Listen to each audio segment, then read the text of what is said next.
क्या कभी सोचा है कि जन्म कुंडली में कौन सा ग्रह सबसे ज्यादा महसूस करता है? मतलब शुक्र, जो प्यार का प्रतीक है, या शायद मंगल, जो गुस्से का।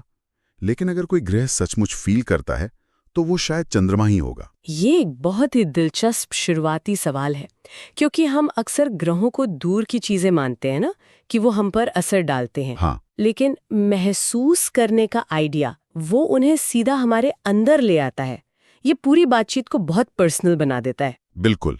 और यही सवाल हमें आज के हमारी गहरी पड़ताल के केंद्र में लाता है। इसका आधार है अभिषेक धीमान का आर्टवर्क और text moon, mind and Shiva. तो आज हम ज्योतिष की भविष्यवाणियों में नहीं, बल्कि मन और चेतना के बीच के उस गहरे प्रतीकात्मक रिश्ते को समझने वाले हैं, जैसा इस सोर्स में बताया गया है। और ये समझना बहुत जरूरी है कि ये एक प्रतीकात्मक पड़ताल है। हाँ, सोर्स खुद कहता है कि ये कोई पारंपरिक ज्योतिष विश्लेषण नहीं है।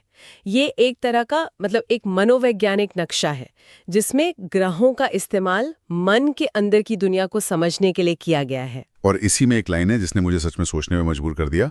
ग्रह आकाश में नहीं रहते, वे इंसान के दिमाग में सांस लेते हैं। हाँ, ये लाइन ही इस पूरी चर्चा की चाबी है ना? ये हमें खगोल विज्ञान से हटाकर सीधे मनोविज्ञान और दर्शन की दुनिया में ले आती है। तो चलिए सबसे पहले और सबसे बड़े प्रतीक से शुरू करते हैं, चंद्रमा। सोर्स साफ कहता है, ज्योतिष में चंद्रमा सिर्फ आसमान में चमकने वाला एक गोला नहीं है। वो कहता है चंद्रमा मन है। चंद्रमा मन है, पर क्या ये कहना बहुत बड़ा सरलीकरण नहीं है? मतलब मन में तो तर्क भी होता है, अहंकार भी होता है। क्या ये सब चंद्रमा के दायरे में आता है? बहुत अच्छा सवाल है। जब सोर्स मन कहता है तो उसका मतलब पूरे दिमागी तंत्र से नहीं है। अच्छा, यहाँ चंद्रमा मन के उस हिस्से का प्रतीक है जो ग्रहणशील है, जो महसूस करता है। आपकी भावनाएं, आपकी सहज प्रतिक्रियाएं, आपकी यादें, वो जो मौन संवाद अंदर चलता रहता है ना, हाँ। वो सब। जैसा कि सोर्स में लिखा है, वो हिस्सा जो तब भी महसूस करता है जब दुनिया को लगता है कि आप ठीक हैं। ये हमारे तर्क वाले दिमाग से अलग है, ये हमारा भावनात्मक कोर है। अच्छा, तो ये हमारा फीलिंग वाला हिस्सा है। सोर्स एक मजबूत और एक कमजोर चंद्रमा के बीच एक बहुत साफ लाइन खींचता है। हाँ, जब चंद्रमा मजबूत हो तो मन शांत, लेकिन जब वो घायल हो तो इंसान सतह पर मुस्कुराता है और अंदर ही अंदर तूफान से जूझता है। मुझे लगता है ये अनुभव तो हर किसी ने कभी ना कभी किया ही होगा। निश्चित रूप से। बाहर से सब ठीक है, पर अंदर एक जंग चल रही है। बिल्कुल। और ये जो घायल चंद्रमा की अवधारणा है ना, ये ज्योतिष से ज्यादा मनोवैज्ञानिक है। ये उन पलों की बात करता है जब हमारी भावनाएं हम पर हावी हो जाती हैं। जब चिंता या उदासी हमें घेर लेती है, भले ही हम दुनिया के सामने एक बहादुर चेहरा बनाए रखें। और यहीं पर इस कहानी का दूसरा और शायद सबसे महत्वपूर्ण किरदार आता है, शिव। और यहीं से ये कहानी एक आम ज्योतिषीय बात से हटकर कुछ ज्यादा गहरी बन जाती है। सोर्स शिव को कोई देवता नहीं, बल्कि स्वयं जागरूकता कहता है, अवेयरनेस। वो साक्षी जो मन को देखता है लेकिन उसमें डूबता नहीं है।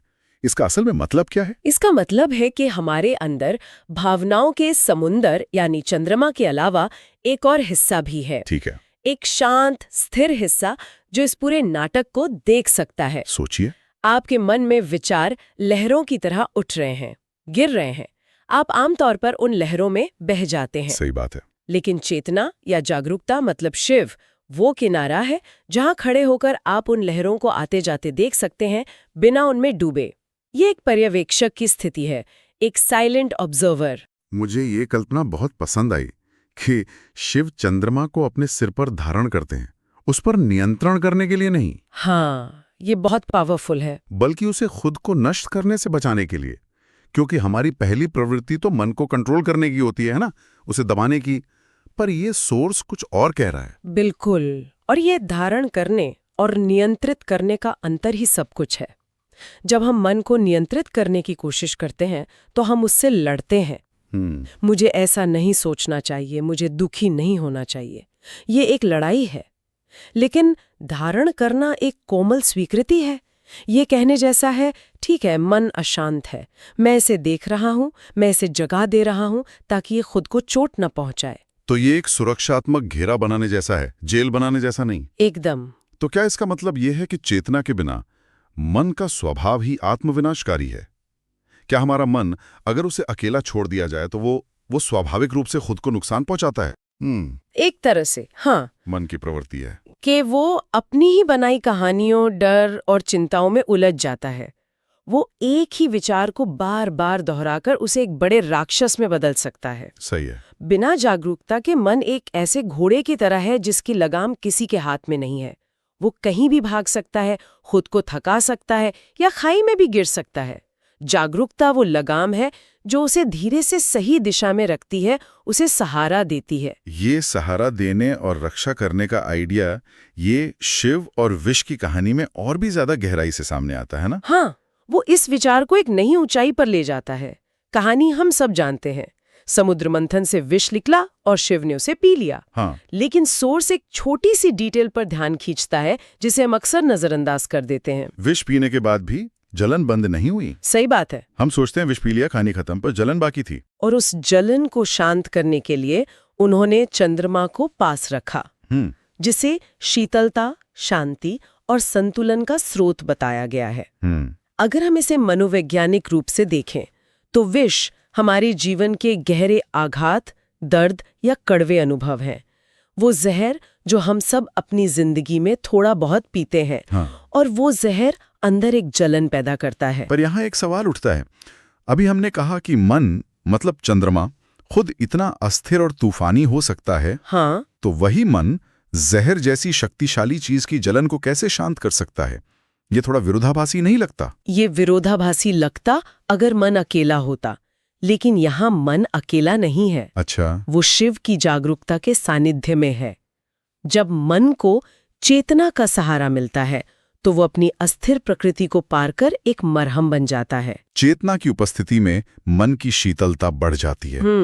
इसीलिए सोर्स कहता है कि चंद्रमा रंग से नहीं बल्कि अर्थ से नीला हो गया। वो शिव के विष का दर्द साझा कर रहा था और उसे शांत कर रहा था। वाह, ये एक शक्तिशाली प्रतीक है कि जागरूकता के प्रकाश में हमारा मन ही हमारी सबसे बड़ी तकलीफों को शांत करने का जरिया बन सकता है। ये एक बिल्कुल नया दृष्टिकोण है। मन समस्या भी है और समाधान भी। बिल्कुल। बस शर्त यह है कि उसे जागरूकता का सहारा मिले। बिल्कुल। और मन की इसी अस्थिरता की बात करें तो चंद्रमा के श्राप वाली कहानी तो इस पर बिल्कुल फिट बैठती है। एकदम। कहानी ये है कि चंद्रमा की 100 पत्नियां थीं, पर वो केवल एक रोहिणी से प्रेम करता था, बाकी सबकी उपेक्षा करता था। हाँ, और सोर्स इसे सीधे सीधे भावनात्मक लगाव का प्रतीक कहता है। ये तो बहुत रिलेटेबल है। जब हम किसी एक व्यक्ति, एक भावना या एक विचार से बुरी तरह चिपक जाते हैं तो जीवन के बाकी सारे रंग फीके पड़ने लगते हैं। हमारा पूरा ध्यान बस एक ही जगह सिमट कर रह जाता है। और यही असंतुलन है। इसी वजह से चंद्रमा को श्राप मिला कि वो धीरे धीरे अपनी चमक खो देगा, क्षय हो जाएगा। सोर्स कहता है ये तब होता है जब मन किसी चीज को जाने नहीं देता। वो लगाव, वो छोड़ ना पाने की आदत ही मन का क्षय है। जब हम किसी दुख, किसी गुस्से या किसी इच्छा को कसकर पकड़े रहते हैं तो हमारी मानसिक ऊर्जा खत्म होने लगती है। हम अपनी चमक खो देते हैं, ठीक वैसे ही जैसे श्रापित चंद्रमा। और एक बार फिर शिव हस्तक्षेप करते हैं। उन्होंने उस कमजोर घटते हुए चंद्रमा को उठाया और अपने सिर पे रख लिया। लेकिन यहाँ कहानी में एक बहुत ही महत्वपूर्ण मोड़ आता है। हाँ। एक मिनट। सोर्स कहता है कि श्राप हटा नहीं है। ये बात मुझे बहुत चौंकाने वाली लगी। मतलब शिव ने उसे बचाया पर श्राप खत्म नहीं किया। और ये इस पूरी चर्चा का शायद सबसे गहरा और जरूरी बिंदु है। श्राप हटा नहीं, बल्कि रूपांतरित हो गया, ट्रांसफॉर्म हो गया। जागरूकता कोई जादू की छड़ी नहीं है जो आपकी समस्याओं को गायब कर दे। दर्द गायब नहीं होता। तो फिर फायदा क्या हुआ? अगर दर्द और समस्या वही हैं, तो जागरूकता ने क्या बदला? उसने दर्द के साथ आपका रिश्ता बदल दिया। श्राप का रूपांतरण ये था कि चंद्रमा अब हमेशा के लिए खत्म नहीं होगा। हाँ, वो घटेगा, अपनी चमक खोएगा, लेकिन फिर वापस बढ़ेगा भी। हाँ, और अपनी पूरी शान से चमकेगा। जागरूकता आपको मुश्किलों से बचाती नहीं है, वो आपको उनके साथ जीना सिखाती है। वो उस दर्द को एक बड़े चक्र का हिस्सा बना देती है। ये समझना बहुत जरूरी है। आजकल की सेल्फ हेल्प की दुनिया में हर कोई नकारात्मकता को मिटाने या समस्या को जड़ से खत्म करने की बात करता है। बिल्कुल। लेकिन ये सोर्स एक ज्यादा यथार्थवादी और शायद ज्यादा सच्ची बात कह रहा है। बिल्कुल। ये कह रहा है कि जीवन में उतार चढ़ाव रहेंगे, दर्द आएगा, चुनौतियां आएंगी, आप उन्हें मिटा नहीं सकते, लेकिन जागरूकता की मदद से आप ये सुनिश्चित कर सकते हैं कि वो आपको पूरी तरह से नष्ट न कर दें। वो एक दौर की तरह आएंगी और चली जाएंगी। तो शिव के इस हस्तक्षेप का सीधा नतीजा है चंद्रमा का शुक्ल पक्ष और कृष्ण पक्ष। हाँ, उसका घटना और बढ़ना। हाँ। सोर्स कहता है वो फीका पड़ता है लेकिन लौट आता है। हर 15 दिन में मन अपनी पूर्णता को भूलता है और फिर उसे याद करता है। और ये सिर्फ खगोल विज्ञान नहीं है, ये सीधे सीधे हमारे मानसिक और भावनात्मक जीवन का नक्शा है। हाँ। सोर्स इसे कहता है आशा का उठना, आशा का गिरना और फिर से वापस लौटना। ये कहानी हमारी इमोशनल साइकिल को मान्यता देती है। ये हमें बताती है कि अगर आज अमावस है, मन में अंधेरा है, तो ये हमेशा के लिए नहीं है, पूर्णिमा आएगी। ये एक बहुत ही सुकून देने वाला विचार है। इसका मतलब है कि जब हम भावनात्मक रूप से अपने सबसे निचले स्तर पर होते हैं तो ये अंत नहीं है। नहीं, ये सिर्फ एक चक्र का हिस्सा है। और चेतना या जागरूकता हमें ये याद रखने में मदद करती है कि ये दौर भी गुजर जाएगा। हाँ, जब मन मतलब चंद्रमा अपने सबसे अंधेरे बिंदु पर होता है तो चेतना यानी शिव उसे थामे रहती है, ये जानते हुए कि ये फिर से अपनी पूरी चमक पर लौटेगा। ये हमें हमारे अपने लचीलेपन, हमारी रेजिलियंस में विश्वास दिलाता है। तो इन सारी कहानियों, इन सारे रूपकों को मिलाकर देखें तो इसका अंतिम सबक क्या है, इसका सार क्या है? सार बहुत सीधा और गहरा है। जैसा कि सोर्स खुद कहता है, आप अपने विचार नहीं हैं, आप अपनी भावनाएं नहीं हैं। हम अक्सर खुद को अपनी भावनाओं से जोड़ लेते हैं। अगर मुझे गुस्सा आ रहा है तो मैं एक गुस्सैल इंसान हूँ, अगर मुझे चिंता हो रही है तो मैं एक चिंतित व्यक्ति हूँ। हम अपनी पहचान ही अपनी भावनाओं को बना लेते हैं। जबकि ये सोर्स कह रहा है कि नहीं, आप वो नहीं हैं। आप वो जागरूकता हैं जो उन्हें धीरे से थामे रखती है जब तक कि वो ठीक ना हो जाए। ये हमें वापस शिव की उस साक्षी और रक्षक वाली भूमिका पर ले आता है। बिल्कुल। हम तूफान नहीं हैं, हम वो आकाश हैं जिसमें तूफान आता है और चला जाता है। और यह एक मुक्ति देने वाला विचार है। इसका मतलब है कि हमारी असली पहचान हमारी बदलती हुई भावनाओं से कहीं ज्यादा गहरी और स्थिर है। हम वो शांत केंद्र हैं जो जीवन के सभी उतार चढ़ावों को देखता है। और जब हम इस जागरूकता में स्थित हो जाते हैं तो हम अपनी भावनाओं को महसूस तो करते हैं पर उनसे अभिभूत नहीं होते। हम उन्हें जगह देते हैं, उन्हें देखते हैं और फिर उन्हें जाने देते हैं। ये टेक्स्ट एक बहुत ही गहरे सवाल के साथ खत्म होता है जो शायद हर सुनने वाले के लिए सोचने का एक बिंदु हो सकता है। तो बताइए, आज जीवन चंद्रमा के रूप में जिया जा रहा है या उस शिव के रूप में जो उसे देख रहा है? ये आत्मचिंतन के लिए एक बेहतरीन प्रश्न है। क्या हम अपनी भावनाओं के प्रवाह में बह रहे हैं या हम उस प्रवाह को देखने वाले एक शांत साक्षी के रूप में स्थित हैं? इस चर्चा को समाप्त करने से पहले एक और विचार पर गौर किया जा सकता है। बताइए। सोर्स कहता है कि शिव चंद्रमा को उसकी रक्षा के लिए धारण करते हैं। हाँ। तो ये इस रक्षा की प्रकृति के बारे में एक सवाल उठाता है।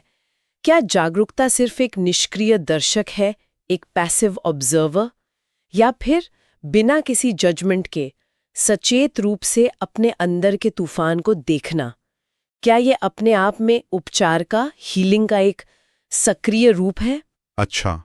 अपने अंदर के तूफान को सिर्फ देखने से उसकी दिशा कैसे बदल जाती है, इस पर विचार किया जा सकता है।